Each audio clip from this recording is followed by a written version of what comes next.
Hi everyone and welcome to my DMC Special Edition Legendary Dark Knight walkthrough. We are on mission 6 and we are going to fight a boss at not the end of the mission, at 3/4 of the mission, that is called Agnes boss. And it's basically a huge window with a whole bunch of Gladiuses flying around. What's a Gladiuses? I have problems with these enemies at Cutlass.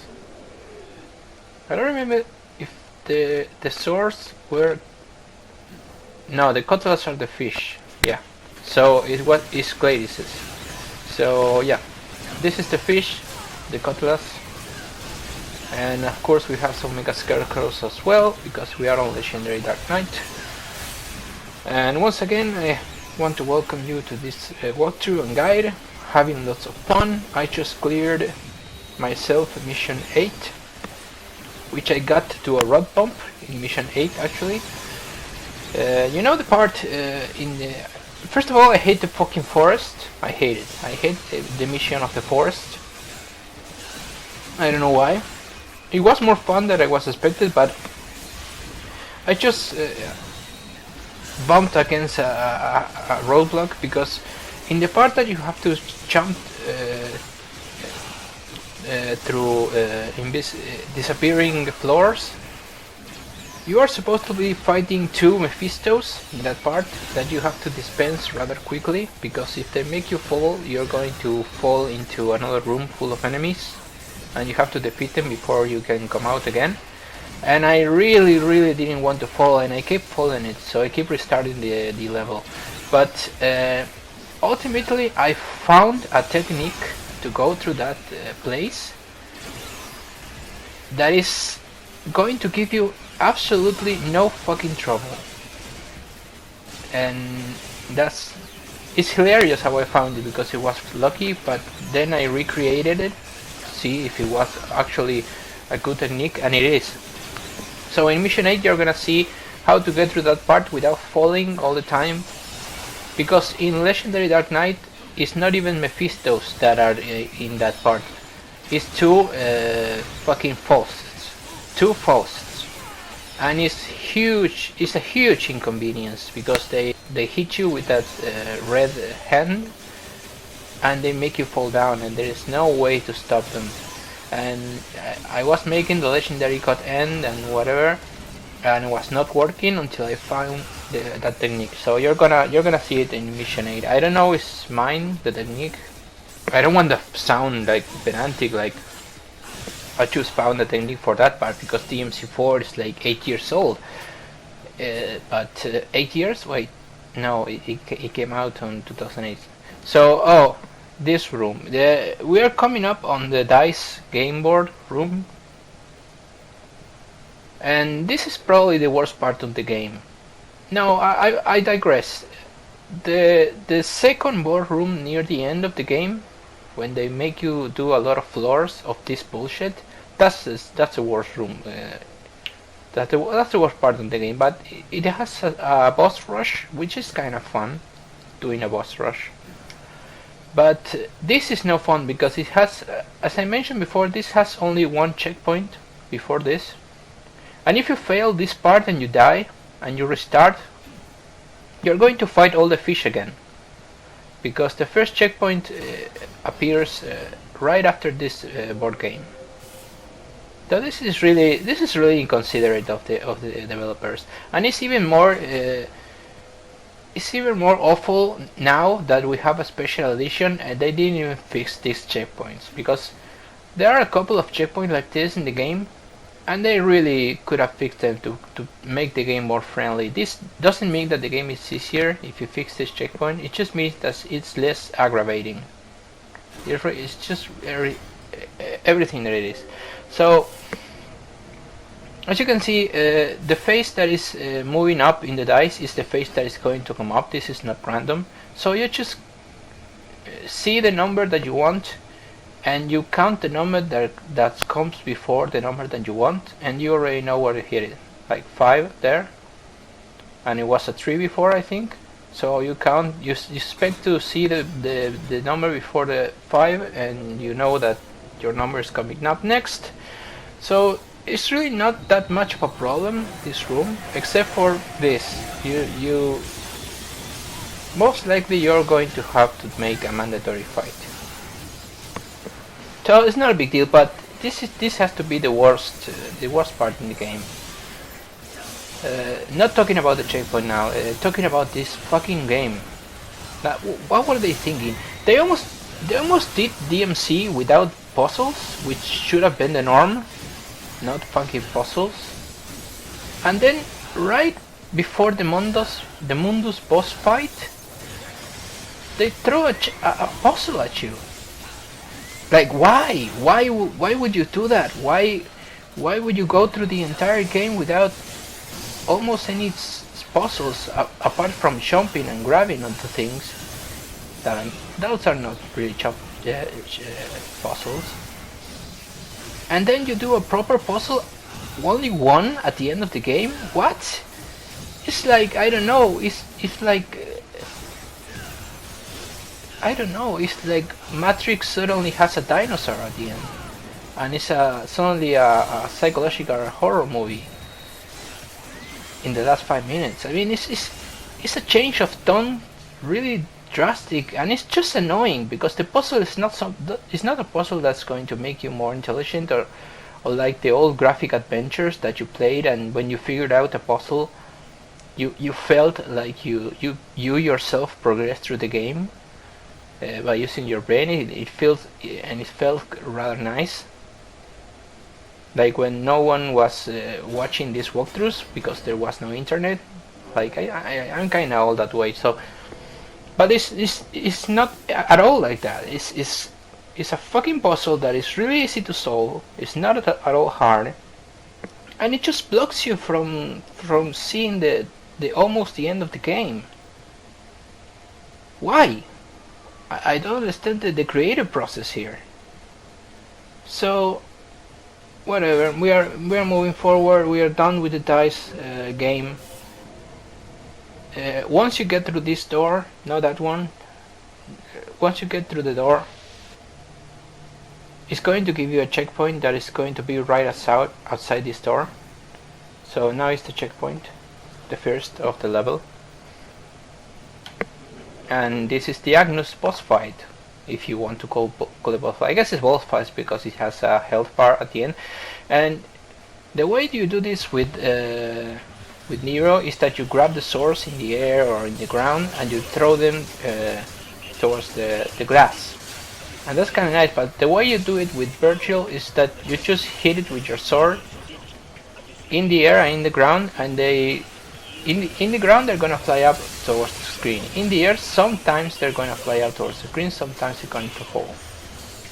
But there is an even easier way to do this, that is spamming the lunar face against the mirror, because the mirror has a target. I don't know if you notice it, but the mirror has a target. So I'm going to approach the mirror and try to attack it, and it's going to work. Anytime now, whatever.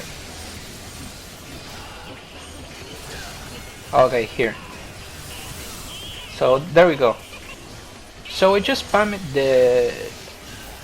this attack, the lunar phase 2, on the fucking mirror, and it's going to work. It's going to work. You're just gonna get electrocuted a few times, but you should have enough time to really destroy this mirror. I didn't start doing this, but if you start doing this from the beginning, the lunar phase, I'm sure you can get through much faster than I did. So there you go. That's Agnus. Shitty boss, shitty room, and shitty design. So we're gonna get some red orbs, which I don't need, and we're gonna move forward. The level is not over yet. So I wanted to talk about that I mentioned it before. I'm having a lot of fun playing as Virgil throughout the whole game, even if the game, even if you play like Virgil through the return that you should be doing as Dante, that you repeat all the levels or most of them. And originally when I played DMC4, I loved the core gameplay as I always did. The core gameplay is solid and it's still fun, but repeating the levels is a serious mistake, and I thought about this when I first played it. It's not, how can I put it, it's not normal to see a game repeat all his fucking levels again and makes you go through them. And the game kinda wants you to think that it's stupid because it's just the final boss just goes back to the origin that you started on, and now you're Dante, so you have to go back. But this is not a game to do this. This really should have been, in my mind, this should have been Nero all the way. We should never have played with Dante, and I know I'm gonna get hit for this, for saying that, but Dante in this game is fucking boring. It's a mess to control him, and most of all, coming to Dante after Nero, when Nero is so fun to play with the Buster, it strikes like a more boring character. So it's really a bad all the way kind of decision to repeat everything again. And I never understood it. And now that I'm playing again, I already went through the game with Nero and Dante, and I thought the same way. But now that I'm playing with Virgil, and look at this room. Look at this fucking room. This is Legendary Dark Knight right here. If you want to know what Legendary Dark Knight is, this moment right here. Look at this. So yeah, just use the attacks, use Devil Trigger, spam Lunar Phase, and try to survive this room, because there is no real tactic here. I'm just trying to see what the fuck am I doing, because I can't even see myself. I'm just pressing buttons that I know they do certain attacks, but I don't know if I'm making them. I mean, I have trouble seeing myself. So this is a hard room, but it's also a very fun room to watch. It's really strange. I mean, there has to be more than 100 Bianco Angelos there, easily. So that's really fun. It's fun. So as you can see, I survived. And what was I talking about before this room interrupted me? Oh, the disparity between Dante and Nero. Yeah, the game should have been entirely about Nero, and we should have like new levels. Like 10 or not even 10 or 7 or 8, whatever new levels until the game ends. That should have really put this game on one of the best DMCs easily, because as it is now, it's kind of, for me, it kind of goes like this: DMC 1, DMC 3, DMC 2 is horrible, so I'm not gonna even include it.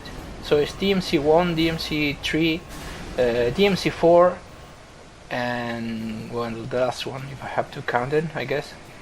The last one. So, but this DMC I really like. I really love this DMC, and I could have even liked it more than DMC 3, because DMC 3 is just fucking brutal in difficulty. If you play Dante Must Die, it's not enjoyable. I know that maybe you enjoy Dante Must Die. I enjoyed it kind of sometimes, but most of the time I hated it, because it was way too brutal, way too difficult. And this Dante Must Die in DMC4 is actually a lot of fun. It's still really challenging, but it's a little less challenging and a lot of fun. And I know that me saying this with a channel that is supposed to be about beating hard games is not really the best thing to say, but I have to acknowledge that because I'm not lying. I have to acknowledge that the game, the DMC3 Dante Must Die, suffers a little bit for being too fucking hard. And I'm going to do. I was thinking about it. I'm going to do DMC3 in Dante Must Die because I just don't have it on the channel, and so I'm going to do it in the future. That's something to be sure about, but not for now. But yeah, I go again.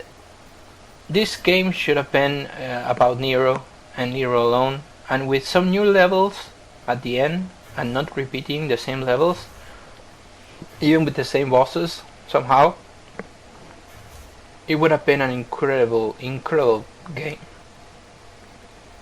So we are reaching the end of this mission 6, and we're going to do mission 7 next, which is the fucking forest, which I hate, and we're gonna do the boss, which I also hate.